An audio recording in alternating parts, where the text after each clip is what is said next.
After choosing the hosting plan that works best for you and setting the correct name servers, it's time to set up your website. One way to do this is by using WordPress. To install WordPress, you must go to your cPanel and click on WordPress under Featured Applications. On the next page that opens up, click on Install this application on the top right corner.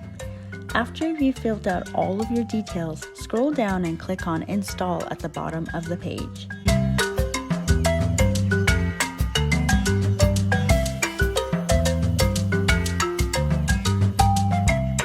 You can now log into your WordPress admin panel and start the fun process of designing your website.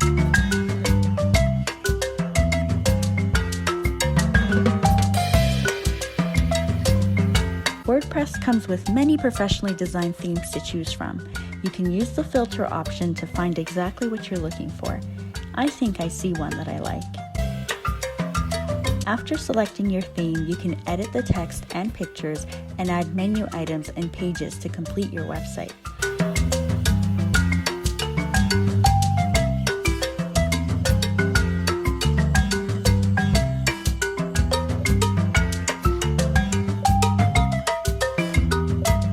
Don't forget to save and publish all of the changes you have made.